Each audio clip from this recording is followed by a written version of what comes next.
Existe um tipo de dor que não tem nome fácil. Não é a dor aguda de uma perda súbita. Não é o luto claro de algo que acabou. É uma dor mais silenciosa e mais persistente do que essas. É a dor de quem olha para o próprio calendário e sente que está atrasado.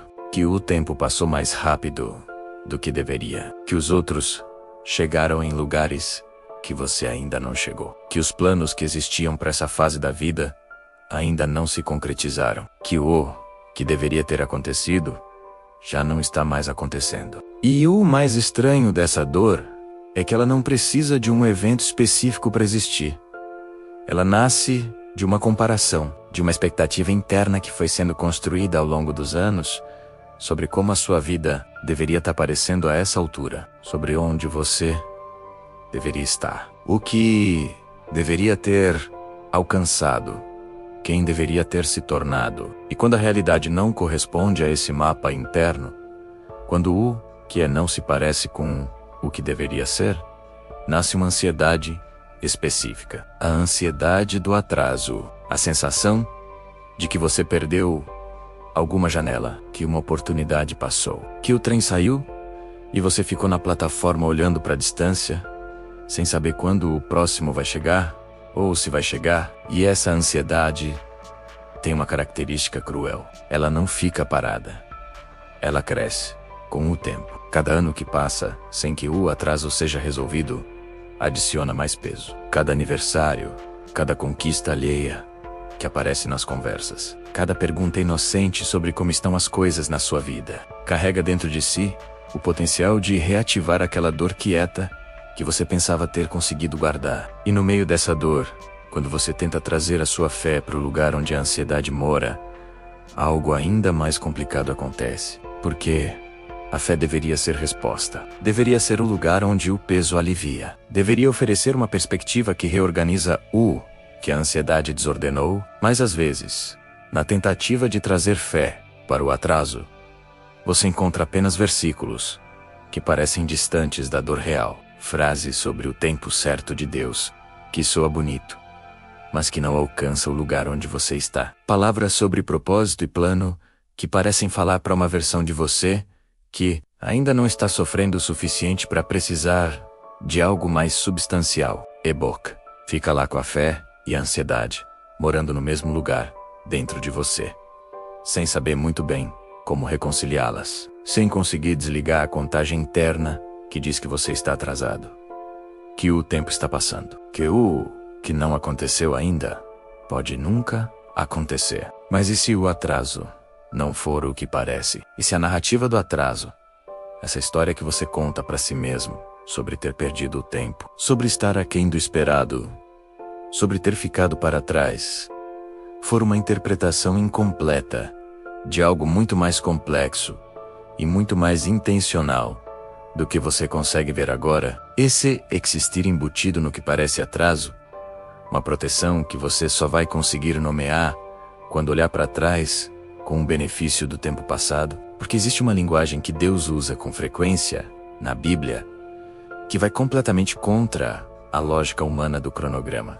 Uma linguagem que não organiza o tempo do jeito que nós organizamos, que não considera atraso que nós chamamos de atraso, que trabalha com uma precisão temporal, que é real e que é cuidadosa, mas que opera num eixo que a nossa impaciência não consegue acompanhar. E entender essa linguagem não elimina a dor do processo, não faz o tempo passar mais rápido, não remove a sensação de que você está esperando, mas muda o que você faz com essa sensação. Muda o que você acredita enquanto espera. Muda a qualidade da espera. E muitas vezes é a qualidade da espera que determina o que você vai ser capaz de receber quando o tempo certo finalmente chegar. Porque existe uma versão de você que só emerge dentro da espera. Existe uma profundidade que não se forma na pressa. Existe algo que o atraso está produzindo em você que a chegada imediata destruiria. E quando você começa a perceber isso, não de forma teórica, mas de forma visceral, de dentro da própria experiência do atraso, algo muda. A espera começa a ter um peso diferente. Não mais apenas o peso do que ainda não chegou, mas também o peso do que está sendo construído enquanto você espera. E esse segundo peso, diferente do primeiro, não esmaga. Ele funda. Ele cria raiz. Ele prepara o chão para o que está por vir, de uma forma que nenhum atalho conseguiria preparar. Antes de continuar, guarda essa ideia. O atraso que você está sentindo pode não ser o oposto da bênção. Pode ser a forma como a bênção está sendo protegida até que você esteja pronto para recebê-la inteiro. O que isso significa, na prática? É o que vem a seguir. Israel não sabia que o caminho mais longo era o mais seguro. Só entendeu quando olhou para trás. Você está prestes a entender o mesmo sobre o seu atraso. No 12º capítulo do livro de Êxodo, um detalhe que a maioria das leituras passa rapidamente. Parece apenas logístico. Quando Deus libertou Israel do Egito, o texto diz que ele não os guiava pelo caminho mais curto. O caminho direto pela terra dos filisteus era mais rápido, geograficamente mais óbvio. A rota que qualquer planejador humano teria escolhido. Mas Deus deliberadamente escolheu outro caminho. Um caminho mais longo. Parecia a experiência do atraso. Mais tempo, distância, esforço para chegar ao mesmo destino. O texto oferece a razão com honestidade. Deus disse que se o povo encontrasse guerra, poderia se arrepender e voltar ao Egito. O caminho mais curto os levaria a uma batalha. Eles não estavam formados. Sua liberdade e fé seriam insuficientes. Deus, conhecendo o destino e o povo, escolheu o caminho mais longo. Não punição, mas proteção. Cuidado, um guia que prefere chegar mais tarde do que destruído. Israel não sabia disso. Via o deserto, sentia o atraso, interpretava como abandono, erro. O tempo parecia desperdiçado, mas formava o povo para a terra prometida. Quantas vezes, na sua própria vida, o caminho mais longo foi, na realidade, o caminho mais seguro? Quantas vezes aquilo que pareceu atraso foi, na verdade, o espaço que Deus criou entre você e algo que o destruiria? Quantas vezes a janela que você sentiu que perdeu, o momento que você achou que havia passado, era um intervalo de misericórdia? Você não reconheceu porque estava ocupado demais, lamentando o atraso para perceber o que estava sendo evitado. Existe um fenômeno espiritual que raramente é nomeado com a atenção que merece. Chame de livramento pelo tempo, de proteção pela demora, de misericórdia embutida no que parece atraso. É aquela categoria de graça que só se torna visível em retrospecto, que enquanto está acontecendo parece injustiça, parece descuido, parece que Deus não está prestando atenção, mas que quando o tempo passa e você consegue ver o que estava à frente do caminho que você queria tomar, quando você consegue ver o que estava esperando por você na velocidade que você queria ir, algo dentro de você para e você entende com uma clareza que nenhuma pregação poderia ter produzido, porque precisava ser vivida para ser compreendida. Você entende que o atraso foi o livramento, que a demora foi a defesa, que o no ainda de Deus não foi falta de amor, foi amor em sua forma mais ativa e mais invisível. Paulo escreve em Romanos que todas as coisas cooperam para o bem dos que amam a Deus e são chamados segundo o seu propósito. E essa palavra cooperam carrega em si uma imagem que é mais rica do que parece na superfície. Cooperar não é simplesmente trabalhar em paralelo, é trabalhar em conjunto, com coordenação, com um objetivo comum, que organiza o movimento de todas as partes. Isso significa que o atraso não está fora do sistema. Não é a exceção, a promessa. É uma das coisas que coopera, uma das engrenagens que, junto com tudo o mais, está sendo usada para produzir o bem que Deus prometeu. O atraso não é o inimigo do propósito. O atraso muitas vezes é parte do mecanismo pelo qual o propósito é alcançado. E quando você consegue absorver isso, não apenas intelectualmente, mas naquele nível mais fundo, onde as crenças realmente moram, a sua relação com o tempo muda. Você para de tratar cada dia sem resposta como um dia perdido. Começa a perguntar: o que esse dia está produzindo?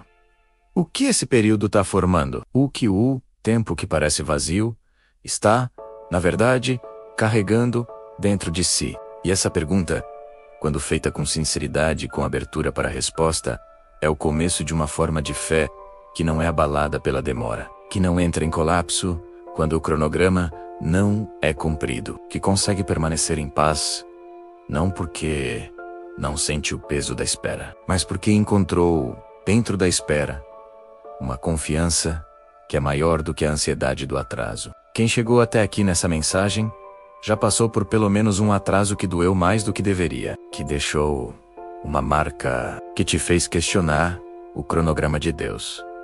Você não está sozinho nisso. E o fato de você continuar buscando entendimento, em vez de amargura, diz muito sobre quem você está se tornando nesse processo. E Lázaro estava morto.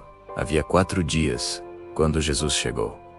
O atraso, que parecia o fim, era o palco do maior milagre. O que vem a seguir vai te mostrar o que está sendo preparado do outro lado do seu. Existe uma história de uma manhã de sexta-feira. Ela mudou o significado de atraso para quem já esperou por algo que parecia não chegar.